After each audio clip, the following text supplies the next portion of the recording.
Hello, everyone. I'm Dana Perino, along with Kimberly Guilfoyle, Juan Williams, Eric Bolling, and Katherine Timpf. It's 5 o'clock in New York City, and this is The Five.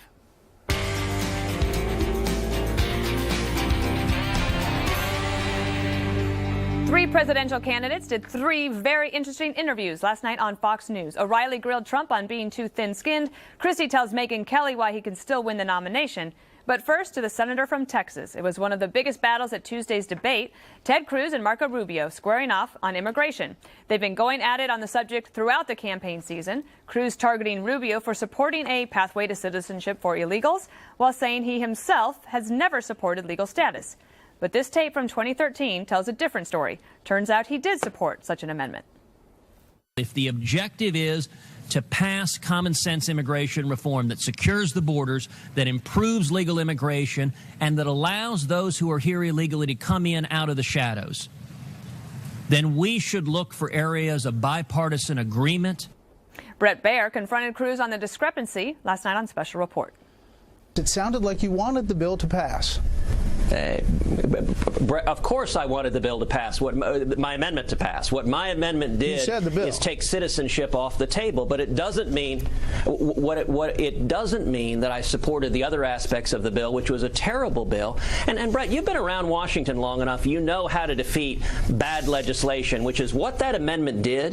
The problem, though, is that at the time, you were telling people like Byron York with the Washington Examiner that this was not a poison pill. You told them my objective was not to kill immigration reform. You said you wanted it to pass at the time. So my question to you is, looking back at what you said then and what you're saying now, which one should people believe? What the amendments I introduced, and I introduced 5 amendments, a whole series of amendments, what they did is they illustrated the hypocrisy of the Democrats. They showed that it was a partisan effort, and they succeeded in defeating the Rubio-Schumer amnesty bill. All right, so Kimberly, I think what that showed is that it's a good thing to watch Fox News following these debates, because candidates come on and they are asked follow-up questions that a lot of the times you're not allowed to do in a debate. And I thought that what Bret Baier did was kind of get Cruz in a position that he's not used to being in. He was a little bit more defensive than he needed to be, and it's continued throughout today. Yeah, you're absolutely right. I'll tell you what was most shocking about that was that Cruz was thrown off guard for a moment there and didn't have a very good immediate response. We haven't seen this guy's a gifted debater, very good at when people are going on the attack on him, and he's a smooth operator. There he faltered a bit, which I think was significant. That's a problematic area for him, and it's going to continue to be, I think, going forward for the campaign. So he's really got to polish his response and come up with some, a good answer in response to it, because I think that's hurtful. Well, it could. I mean, you are allowed to change your mind on issues, Eric. I think it seems like Cruz is trying to have it both ways, and I think what Rubio did in the debate was he knew that Cruz had been going after him on this, and so he actually introduced the question at the debate, which I think was probably more skillful at the time than even people realized. Mm-hmm. Right, and here's the issue where Cruz and Rubio are and where they were 2, 3, 4 years ago on comprehensive immigration reform. Whether you agree with decriminalizing the act is one issue, and whether you agree with a path to citizenship. Mm-hmm. And they're both shooting at each other, and frankly, they're raising the question, where are you now? I think Kimberly's right.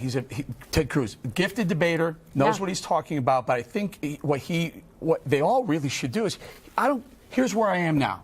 I want to be your next president. I'm here now, and here's what I believe in. This is what I'll bring to the office, 1600 Pennsylvania Avenue, starting next year if you elect me, rather than, hey, I'm trying to explain why I put an amendment on a bill. I didn't really want the bill to pass, but I wanted the amendment to be hanging on that tree. It gets so complicated, and frankly, and I hate to say this, but this is why people like Donald Trump, because he doesn't play around with this BS. He just says, here's where I am now. I don't care what you think I said a year ago or 10 years ago. What about someone like Chris Christie, though? Like Chris Christie did the same in the debate, Juan, where he said, if you hate Washington, this is why. You see somebody like Rubio and Cruz getting in the weeds. Like, here's what I would do. Yeah, he's very clear, and he then relies on his experience. But I just want to jump in on this conversation about Ted Cruz, because, what happened in the last week is Ted Cruz goes behind closed doors, right, and he says these things about Donald Trump. But he won't say it on the stage, and people, in fact, at the debate said, why won't you say what you said behind closed doors about Donald Trump? And then when it comes to the whole issue of national security, he says things that are, I think politically expedient. So, Eric, to your point, you can't be a guy who says, okay, this is what I'll do in the future. People want to know, do you have the character? Are you trustworthy? Do you stand by what you did in the past, or is there a reason that you have evolved rather than just saying, oh, no, that's not what I did, and lying to people? Is there one on either side, Juan, that you can say it stands for exactly the same thing he or she stands for today that she did 4 or 5 or 6 years ago? Because I'll be willing to bet well, you can't Marco find Rubio is taking a hit from a lot of conservatives on his immigrant. No. Marco Rubio can't change. Marco Rubio was a leader in terms of that immigration reform package, and he's had to live with it and suffer the consequence. Here is Cruz trying to say, oh, no, I wasn't with you then. In fact, buddy, he was riding in the same posse. Let me ask you, welcome to the 5, Kat. Do you think Cruz is trying to be a little sly? Exactly. It's so much bigger than just the little issue of this, the immigration bill itself. It's that he tries to bill himself as Trump light, like Washington lies to you and I tell it like it is, whether you like me or not. And a lot of people don't like me. I know. I can't really talk like him. I mean, I'm kind of glad about that. I'm glad that I don't sound like him at all. But so now what? Anybody who watches that, they can tell that he's playing politics with that answer, not even very well, but he's desperately trying to play politics. That goes against everything that he's trying to do and everything he wants people to think that he is. All right.